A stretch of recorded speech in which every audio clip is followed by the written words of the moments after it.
I give a fuck? Why do I give a fuck? Why do I try so hard? Why do I care so much? Welcome to Why Do I Give a Fuck?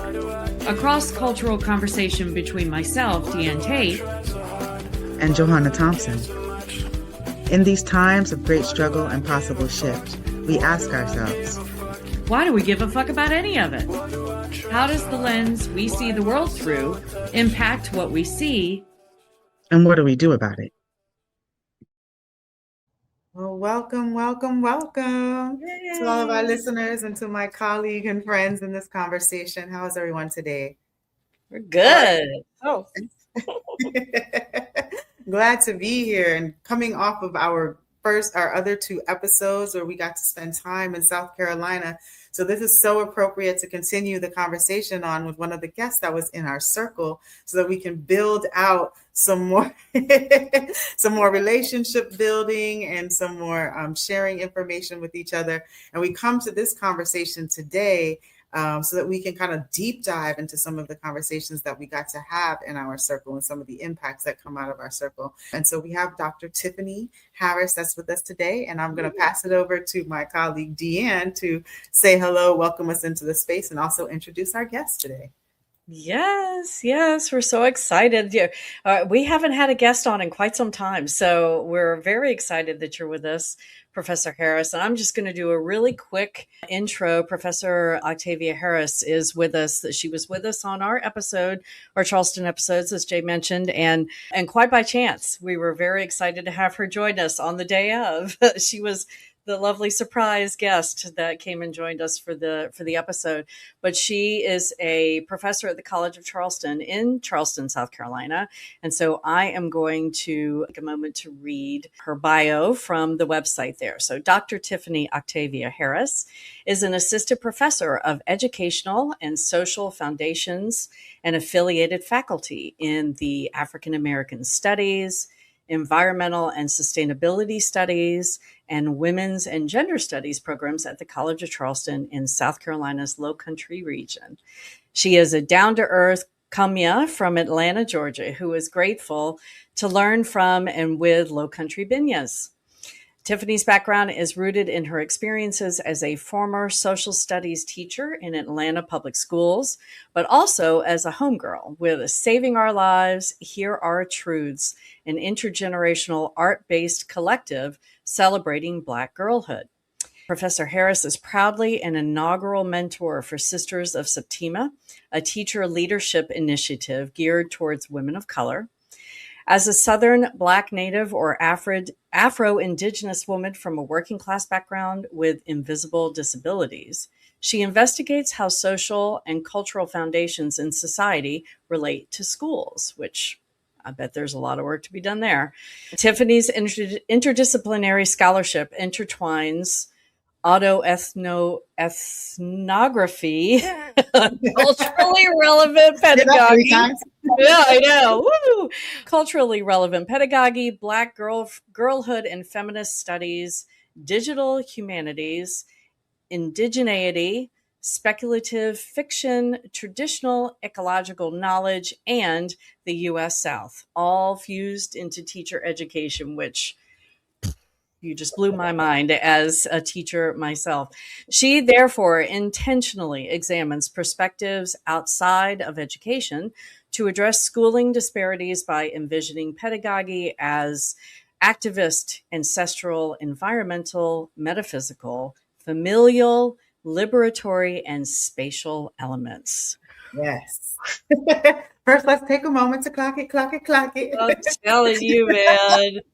You are doing the thing. Absolutely. That is amazing. It's really important for us to take moments really to uplift like the amazing work that Black women are doing across the world, especially socially, culturally, to make sure that our footprint is acknowledged, and also to like amplify some of the concerns that we need to be thinking about, especially as it comes to education, which is so important. We talked about education on our podcast before. Folks know that I removed my second child out of the educational system completely because I didn't want her to be harmed by the content that was approved to be taught. And I'm in Florida when I'm on the United States. And so we know with Florida what's going on as far as the educational system and really throughout the South. So to have scholars in the space, and what a gift it was for Dr. Harris to come into our circle on that day, just with a conversation, just coming into a room in the way Diane was explaining earlier, and bringing a wealth of knowledge and a fruit of historical relationship actually that happened in the circle. I like that. And the way that we were introduced to that was an opportunity for us to have a discussion about it, especially because we just talked about celebrating 250-year anniversary of the United States. And that goes into a conversation about the relationships that we've developed and created as a result of the socio-economic structures of the United States and the way that we have a hierarchical scale. And so there was an opportunity for us in our conversation to have an experience that we thought was really important for us to come back to reflect on and think about better and not better. That's not the word I want to say. Different ways of engaging each other for more effective. So yeah, welcome to our stage. Welcome to YDIGAF, Dr. Harris. I'm happy to have you here. I'm glad to be here. Thank you. I need to give her a little applause. Aww. I love using the applause button. I don't get much chance to do it. So thank you for coming and letting me do that. Thank y'all for having me. I'm looking forward to this conversation. I want to give you the floor a little bit, though, to kind of talk about your work and things like that.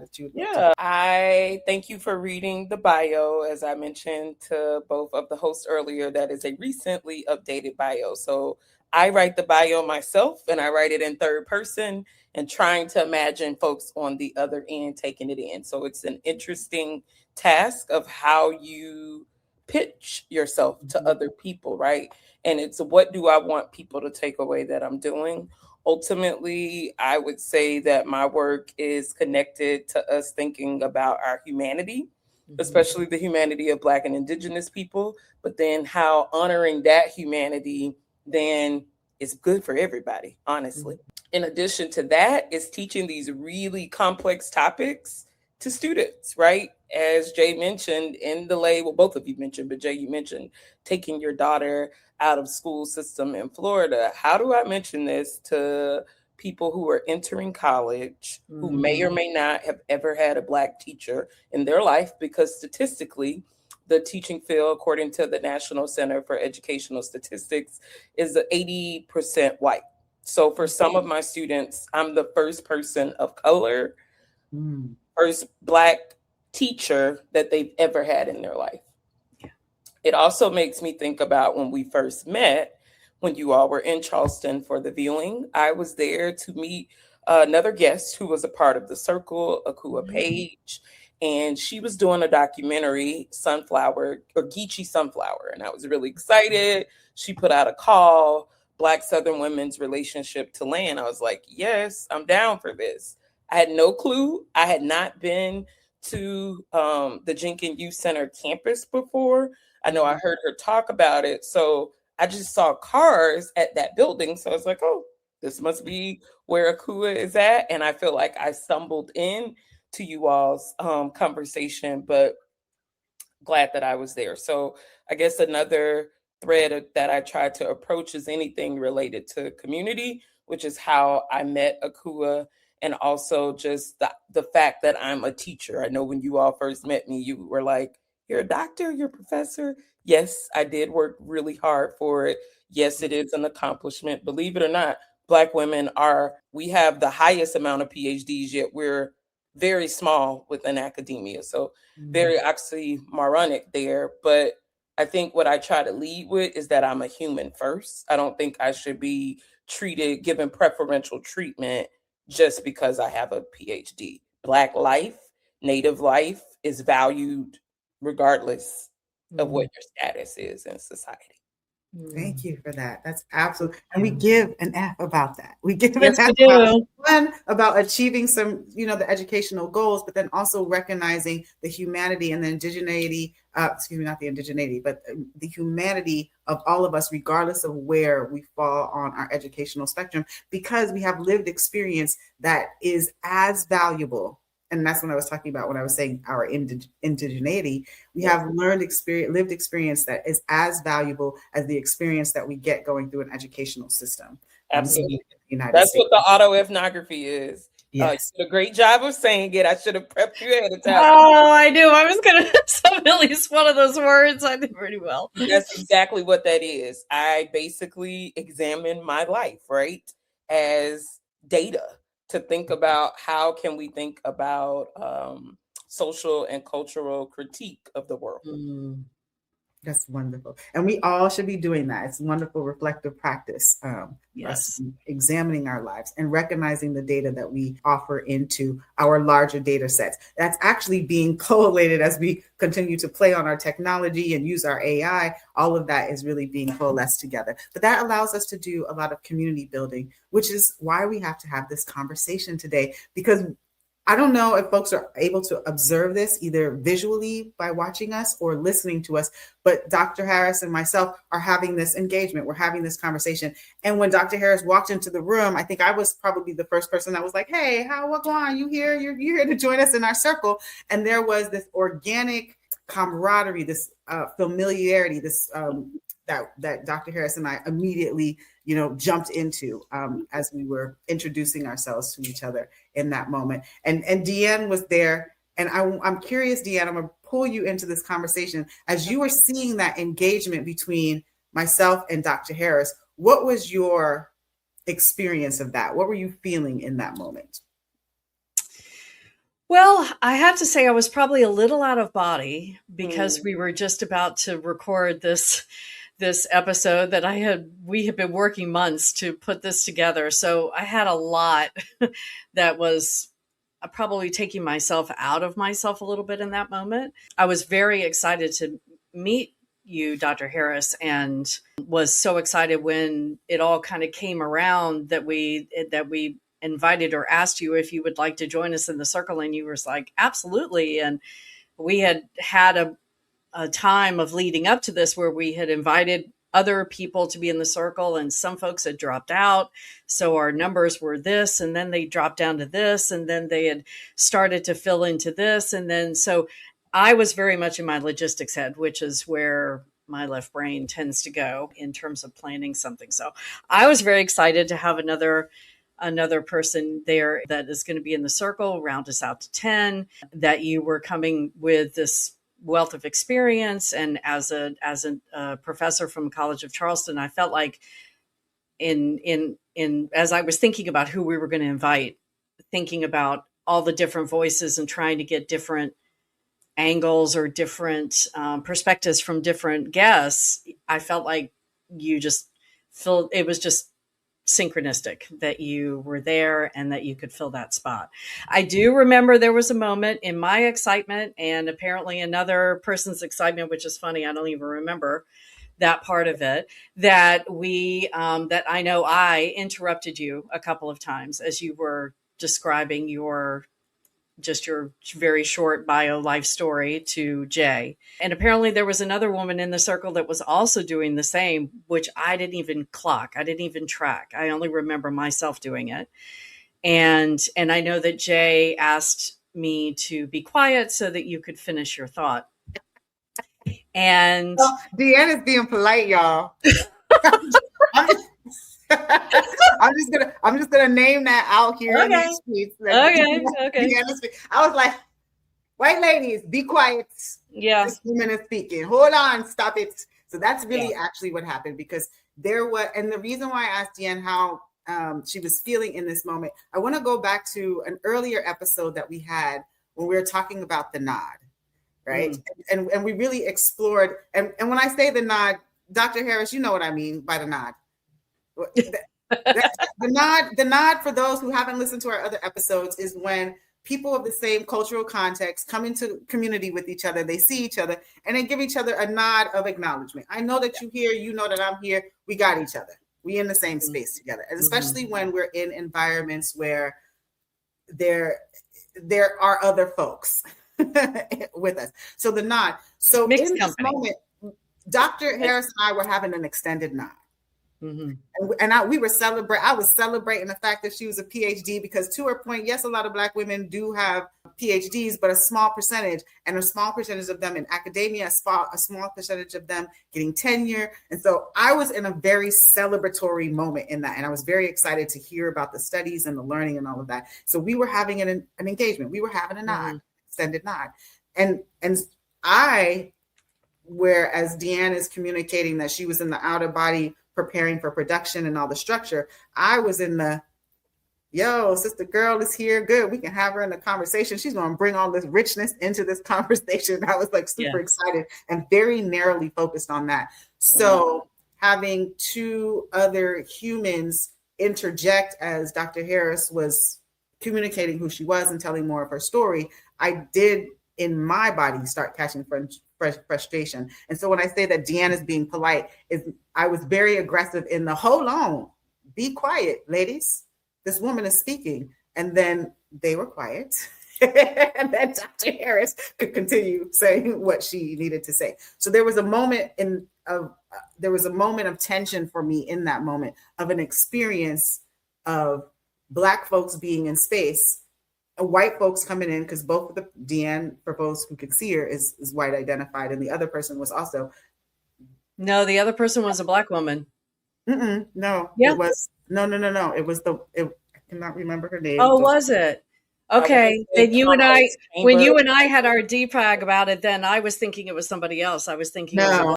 Gotcha. Yeah. What's her name? Because I want to acknowledge her as well. Sandy. Hi, Sandy. Okay. And so it was me like, hey, ladies, just give a second so that Dr. Harris can finish what she's saying, because I also wanted to hear her and I couldn't hear multiple people. So I got into like attention, frustration, trying to hear everyone, but being focused on what Dr. Harris was saying, because Dr. Harris was the one who was speaking, who had the floor. And so there was, I know, a reaction and a responsiveness to that. And this is what we want to talk about. We want to talk about, in those moments, what's going on and what are the best ways for us to take care of and be in consideration with each other. And that's why we thought it was really good to have this reflection and have this opportunity. And when we were having this pre-conversation before we actually got into the recorded circle, some of the engagement before the circle resurfaced while we were in the circle. And so I specifically, coming out of the screen, I specifically had impact on that I reflected with Deanne first, and then we decided that we wanted to bring in Dr. Harris because she was a part of that reflection. So that's where we are, and this is the conversation that we're having today. And so now I'm going to turn it over to Deanne, since we've given some context, to help us to see specifically when we were in our circle what occurred that we are here today to have a reflection on. I'm wondering if you want me to tell the story about it, or do you want to just share the clip? Share the clip. Okay. If that would be helpful. So I isolated the section of the oops, as I'm going to refer to it, or the ouch. And so we'll play that first. And then before we started our conversation, our newest guest that joined us this morning, Professor Harris, who was sharing her story of living in Atlanta and having family there and the connections, she was speaking into an ancestor of mine who, I think it was your great-grandmother or your grandmother? Your great-grandmother that used to clean houses for my ancestor. And so, and we've never met before today. And so, it's those connections. I don't know exactly, I don't want to center, it's not about me, but to me, it speaks to why these connections are so important, because there is so much propaganda and there is so much false information. The narrative weaving in this country is so incredibly strong to erase that connective tissue that we share and to craft it. And Charleston, in my opinion, is particularly good at that. which is why I felt like coming here was so important to have this discussion, because they've made an art form in this city of weaving that narrative that you're walking around in this history all the time, and yet the only thing that's the thing that's most predominantly presented to you is the 5 scripts, is the stories. That's a phrase that Godfrey gave us the other day when we took his tour. It's just we've had many conversations the week that we've been here about how, I don't even know what the word is, how cunning and how deceptive it is, that how cunning it is to be walking around being told one thing, actually stepping on the earth of the other, the stories of the other. But and anyone in a white body like myself, Jay, I've said a couple of times, we're oblivious, and Jay's like, well, not all of us. And so, I do understand the difference between how I present into the world and how those narratives are woven specifically for my comfort, so that I won't know the real story until I dig, until I want to know. Thank you for that. So I'm not sure how many people were able to listen to our episodes. If you haven't, this is a great opportunity to go back and revisit them, because it was a really fantastic conversation that we got to have. And now I'm just curious about Dr. Harris. Every time I see that clip, I do have a responsiveness to it, because it was an impact for me, because I will, as we continue this conversation, communicate the way that it landed on me, the way that I felt about it. But I did want to invite Dr. Harris to offer some thoughts about the moment and the experience. Sure. I was going to ask if you just talk about your initial reaction, and then we go from there, because I think that kind of goes along with the sequence of events of you then calling me. So Is that okay? Absolutely. Okay. Yeah. So the impact of that was the truth of the matter is white folks always have to center themselves. That's what I want to say, because what was happening before we got into the circle is a celebration. Myself and Dr. Harris were having a celebration about her academics and all of those kind of things. And then there was this moment where it was just like, okay, I'm connected to you also in this way, but I'm connected to you in this way. And it landed on me as we're celebrating all of the accomplishments, there had to be this reminder that regardless of how much you've achieved, your forefathers still worked for me and cooked and cleaned in my house. And for me, that was a harm space. That was just like why did that even need to come into the conversation? We're celebrating, we're talking about accomplishments, we're talking about the present. Why are we bringing this back? And hearing the clip, the contextualization of that makes sense, that we want to make sure that we are honoring the history and the stories that we have. And so I understand what the relatability of that is. And you can even hear how I'm trying to make sense of it. I'm even speaking about it in this moment, because I didn't see where there was a need to highlight that in that moment where we're celebrating accomplishments and achievements coming from a place where there was so much, there's always been a disparity in resource and access to resource. And so for me, it sat and I didn't know if it was just me. So after that impact, and even after we had done our recording, I reached out to my people and was like, hey, am I wrong about my reaction to this? Because I had a reaction, and most of the people were people of color, and they were like, nah, that's messed up. I don't even understand what was the reason why it was brought up in the space. And I was like, because I have a relationship with Diane, I knew that the intention, I'm very confident in the intention being, it wasn't to be harmful or in that kind of way. It was just the thing that happens with us being reminded of our positionality in the United States. And that was the thing that for me is always going to be jarring. It's always going to be jarring when I hear folks come and remind us of our positionality, regardless of how much we achieve. And so that was what I was holding in the heart. And having the conversation, being able to have that conversation with Diane, and then say, okay, I had that responsiveness, but the reality of the situation, Dr. Harris in the moment was like, oh, wow, this is a thing. Let's take a picture. I'm gonna tell my family and all of this kind of stuff. This is a connection that is an unusual connection and is a part of my story and journey, which is another part of what was happening in that moment. And so now I'll hand it over to you. Okay, thank you for that. I think, all of that helps to situate what was going on. Thank you all again, both for having me here. I think in the moment I got caught up. I think I would probably refer to Du Bois' Double Consciousness, as well as Hortense Spiller's Cultural Fiction. They're both saying it in similarly yet different ways, which is this idea of two-ness that Black people in the United States and arguably worldwide, but the United States, given chattel slavery history in this country, so maybe the Americas, we could say. And maybe that is what happened for me in that moment. Diane, afterwards, we took the selfie and I was like, wow. I showed my mom. I called my mom that day because I was like, you'll never guess what happened. I think I was so caught up on it being a faded, pleasurable moment. I don't know if all the other parts hit initially.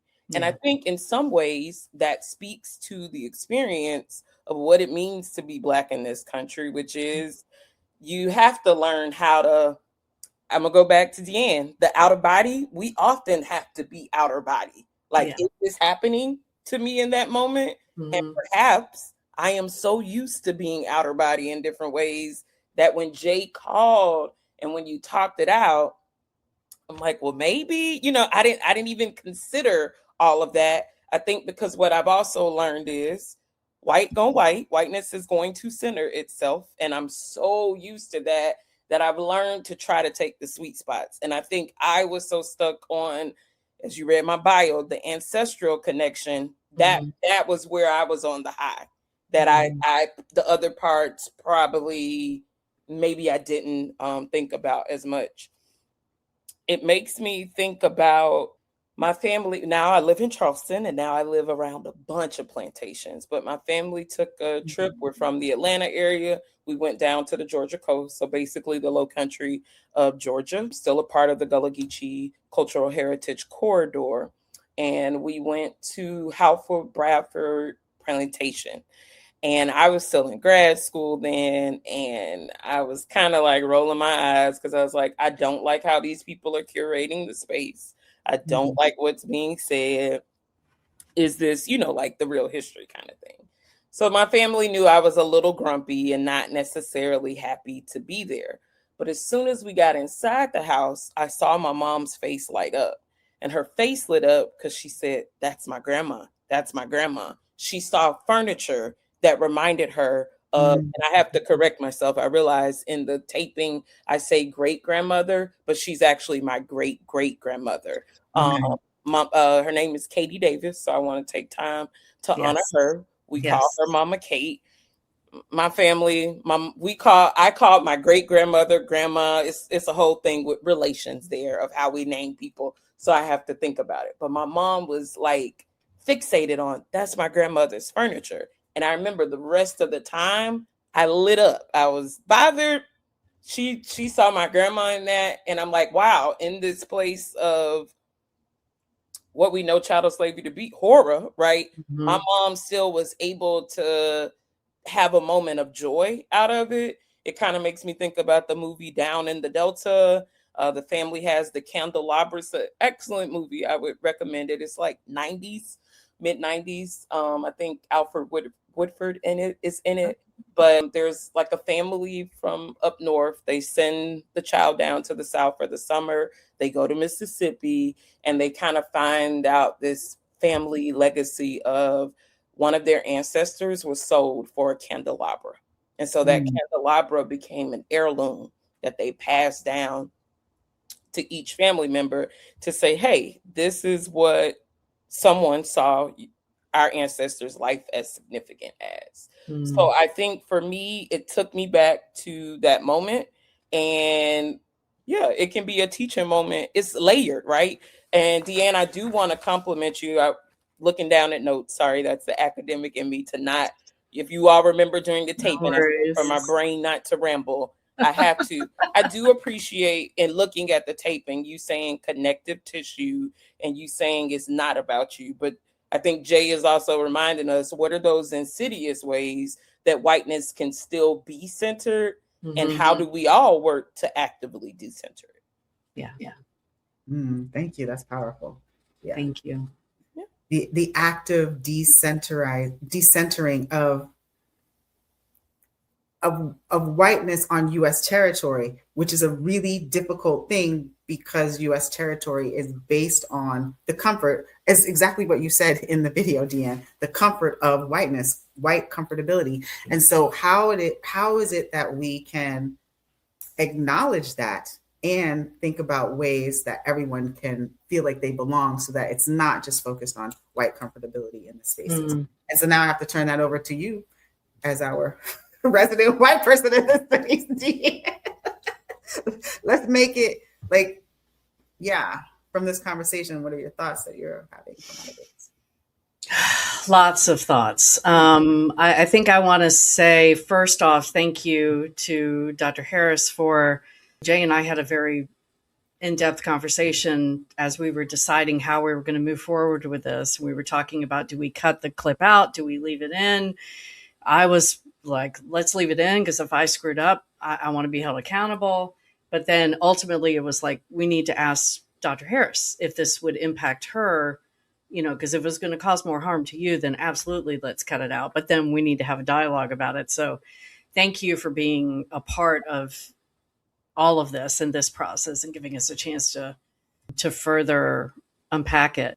The centering piece I struggle with, because I know that centering, and I'm remembering, Jay, that you commented to me after the recording was over and everybody had left and we were cleaning up, and you said, you didn't say a whole lot during the taping.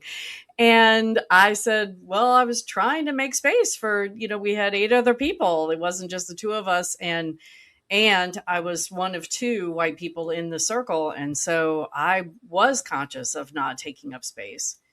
I don't know how to not center, because my mind besides the fact that my mind is, cultured in whiteness, if I'm speaking in I statements and speaking to my lived experience, I don't know how to do that without centering my experience and centering whiteness, because my experience is whiteness. So while I hear that critique and I want to do that better and differently, I don't know how to do it, because it ends up being centering and I don't mean to sound like I'm helpless in this, but it's a dichotomy that I struggle with, and I don't quite know how to do that differently. And I don't think we can find the answers today, but I wanted to speak that into the space in case there are any white people out there listening to this that might wrestle with the same thing. It's like, how do I bring my lived experience into a conversation without centering myself? Because I know that just whiteness in and of itself is always centered. So that's one thing that comes up for me.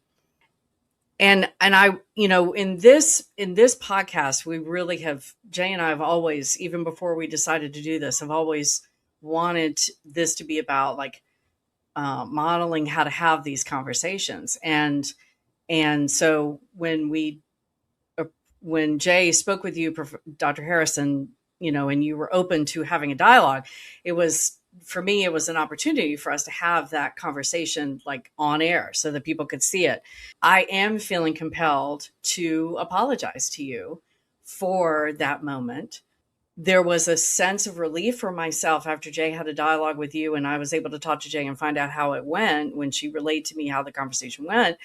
When she said that you expressed that you were genuinely excited, and we took the selfie together and you wanted to show your mom, I was like, phew, I didn't totally misread that, because that's how I perceived it. I did not perceive in the moment that harm could have had happened in that moment.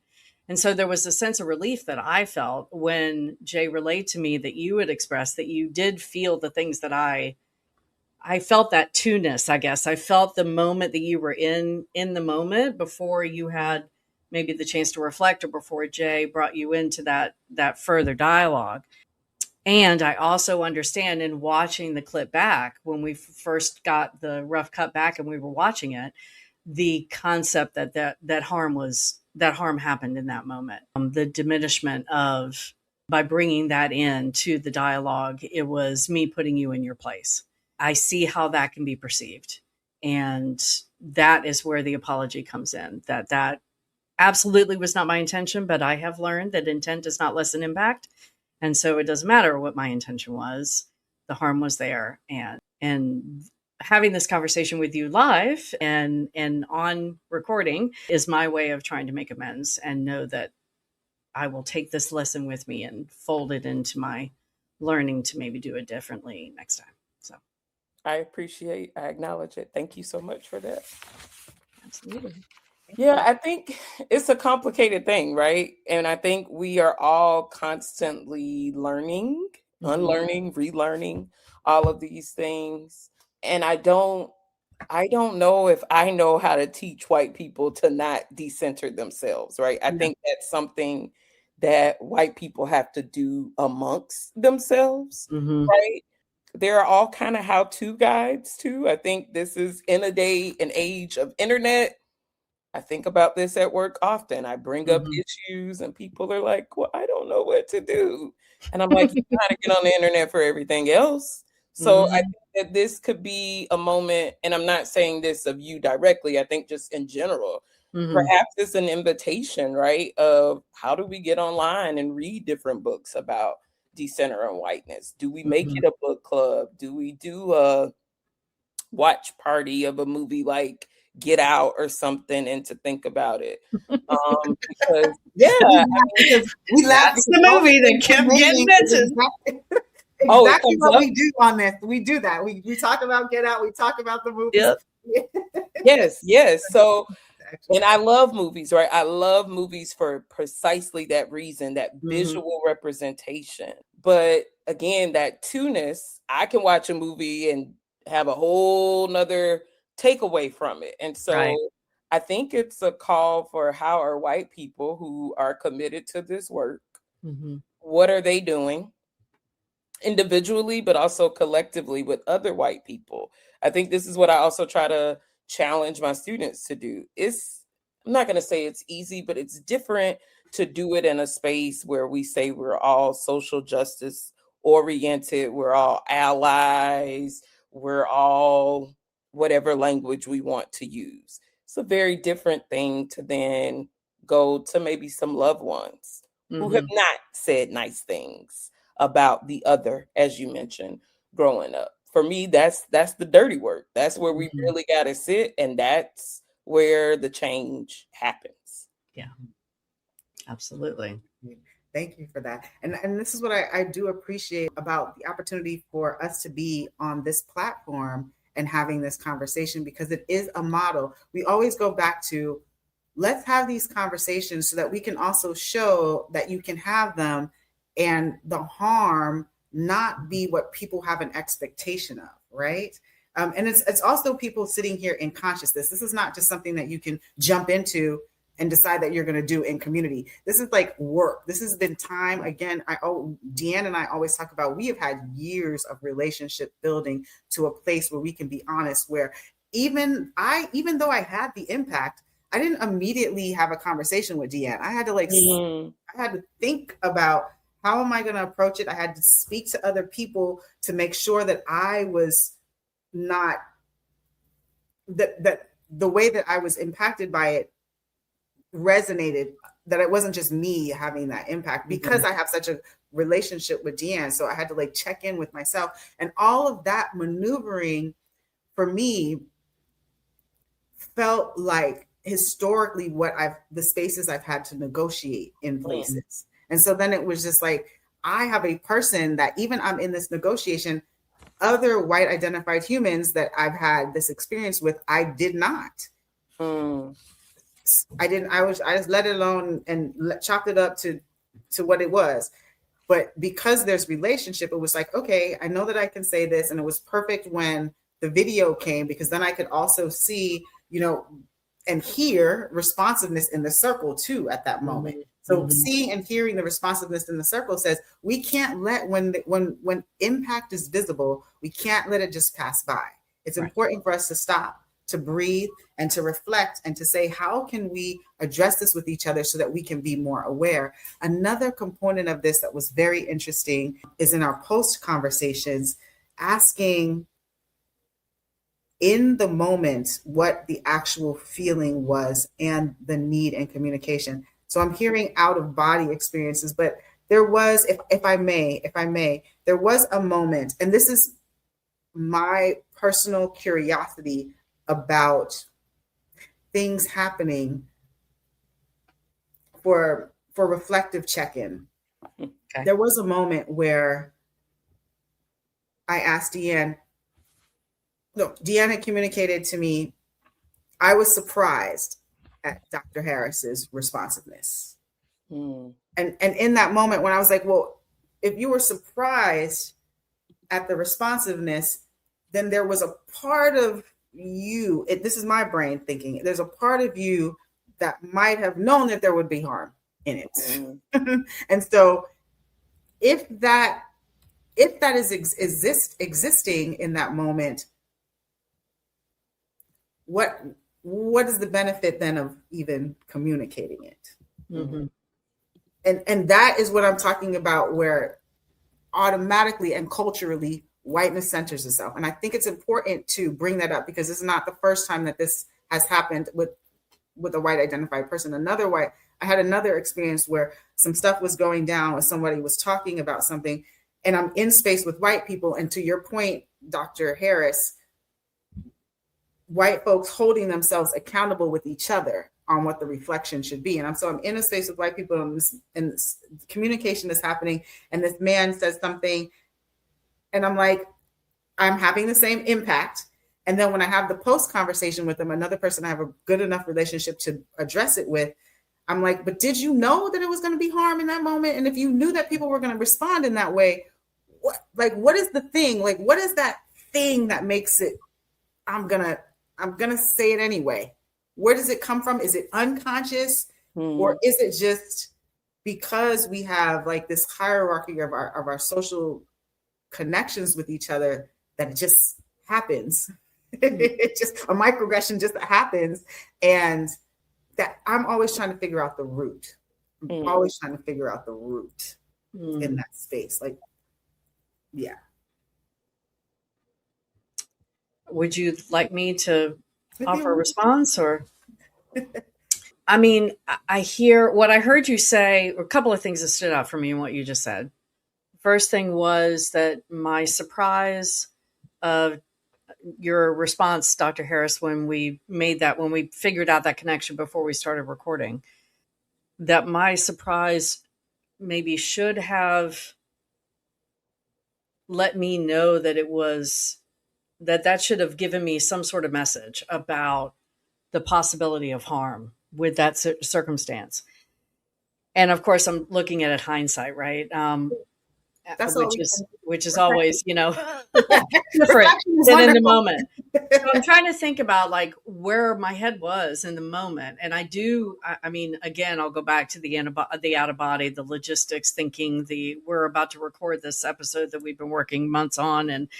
And so I know that I was not very centered in that moment. I was kind of all over the place a little bit, not to excuse, but just to kind of set context. And so did I take my awareness of surprise at your response, Dr. Harris? Did I take that and then go to the next step and say there's harm there?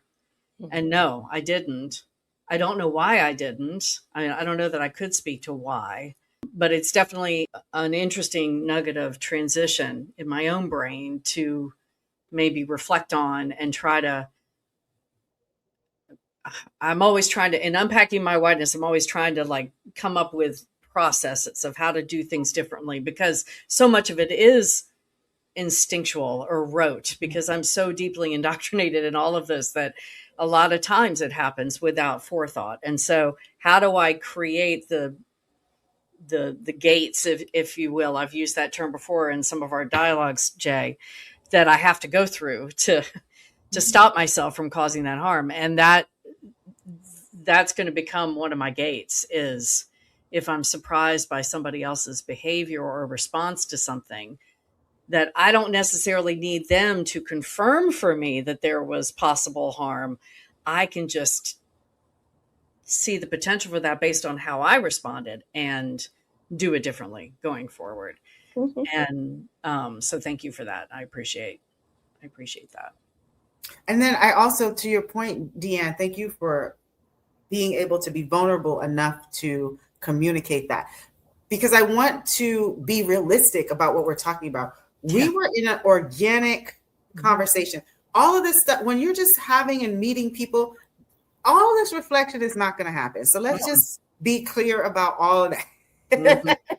But it is to know that as you're having these, and if your body is feeling some type of responsiveness, when you go back and reflect, and if you have the opportunity to then reconnect with the people that have the impact, that's what you do. Because in the moment, there's no expectation for you to be like, oh, that just said something, I'm surprised, and oh my gosh, and let me apologize to you. That ain't gonna happen. But it is like in the moment where it's just like, oh, this thing happened. Oh, I recognize that. Oh, I felt this way about it, because Diane also communicated to me she felt the way about me shutting them up when I did have a response to that. Yeah. But we didn't communicate about that response until we're having this conversation later. So it's not realistic, and we're not suggesting to people that it's realistic in the moment. Yeah. What it is an opportunity to sit in space, and if there is knowledge about the fact that there could have been impact, how do you reflect on it? And then what are the different ways that you can engage the person directly that might have had the impact, even if you're just sharing with them that there was impact? Because Deanne and I came to this conversation with me not having an expectation of Deanne, but saying, yo, man, I have to tell you, I had this impact. And then because we have relationship, we could deal with it. But it was me saying I had this impact. That was the catalyst to being able to have a broader conversation. And what's important as we're going with the next 250 years with trying to be a better country, this is an opportunity to look at what our social relationships are, how we engage each other, and methods of reflection and reaching out to keep these connections. Because at this point, now I feel, okay, I have a stronger connection with Dr. Harris because we had this experience. I know that my connection with Deanne is deeper because I know that if I have impact, I can communicate, we can talk about it, and we can think about the different ways that we can exist with each other differently to make sure that there's more, that we're amplified with each other rather than diminished or limited with each other. Right. I mean, after we spoke about my visceral reaction to your telling me to be quiet, and you were like, why didn't you say anything? Or why didn't you? And I was like, because I'm training myself to not say, especially to a Black woman. I'm not going to, that's not it. I don't need to tell you that something you've done has impacted me. I need to sit with that impact and figure out why I felt the way I did. So, but you expressed to me that you wanted me to be able to say, hey, that impacted me. I knew it impacted me in the moment. I even felt it a little bit afterwards, but then I let it go and I wasn't going to bring it up. But that doesn't necessarily set us up for healing or processing or any of those things. So yeah. And, and even down to, we're going to reach out to Professor Harris, but who's going to talk to her? We made a decision for Jay to call you because if the harm, depending on how you were impacted by the circumstance, me calling you out of nowhere and saying, can we have this dialogue, could have been opportunity for more harm. So we decided that Jay would be the one to reach out. So there's thought behind all of it. And there's still, we still have to have, I have to have grace for myself and we have to have grace for each other to know that this stuff can't always get resolved like in the moment, like you said, Jay. It's the back end is just as important as the moment, I think. Yes, and it is resolvable. That's the beautiful thing. Yes. And I appreciate what you just said. It makes me smile. There's thought behind all of this. Mhm. If we are attributing thought behind all of the things that we do, that's what we give a fuck about. Yep. That is it. That That is is it. Yeah, this is good. I'm taking away the body as a site of knowledge. So much of all the isms take us away from our body. Obviously, capitalism, labor, you're on a cycle of I got to work, I got to do this. Okay, I'll clean tomorrow, I'll do this tomorrow. But I think, as I mentioned, I guess in my self-introduction, the focus on humanity is to not only think about the harm that has been done to BIPOC people, but I think there's a dehumanization process that happens to white people in order to not treat other people as human. So I think, and what I'm hearing is maybe you are tapping into that part of your body, right? Which is, hey, something is going on here. And like you said, yeah, you got to sit with it. It's going to take time. It's not an overnight process. Right. I think that's a big takeaway I want whomever is listening, but especially people who are white identified and probably even white passing to take away is that this is lifelong work. This is not just I went to, so many workshops or sessions. I have that Black friend. I have that queer friend. You got to keep doing it. And I say it because I'm still doing it, right? In many ways, whiteness is a system, right? Yeah. We are impacted by it differently, but guess what? I learned whiteness just like you did. So I have to constantly unlearn it. How it may manifest with me is going to show differently, but I know it because I'm still impacted by it. Yeah. So I just appreciate the willingness to learn and go deeper. What were you saying, Jay? I was saying, and with that, that's the mic drop right there. Oh my goodness. Thank you so much for being with us for this conversation. I really appreciate it. And I just appreciate being in this space all the time because it is growing me by leaps and bounds. So thank y'all for having me. And I, whoever is listening, I try to see it. I'm going to take it back to how I started that day. I was there to meet with Akua about Black Southern women's relationship with land. And how I see it with my students is it is a maturation process, right? From germination to full bloom. And for some students, I'm not going to see them bloom. I may just break the earth because it might be like, ooh, this soil needs a lot of tending. That may be all that I see, right? That may be all of my part in the process or watering. Some, I may see little buds. Some, I may see a seedling come up. But I think to see it as a longevity process and to not center yourself as I'm the good white person in this moment, but rather of, hey, how am I taking this moment? How is it impacting me? How will I use it to be a better person and make this world a better place in the future? Amen. I appreciate you. And this conversation. Thank you so much. Thank you. Likewise. Why do I give a fuck? Thanks for joining us. Until next time, as you move throughout your day, continue to ask yourself, Why do I give a fuck? Why Do I Give a Fuck is produced in collaboration with Johanna and Diane. Music by Norwegian musician Water. See you next time.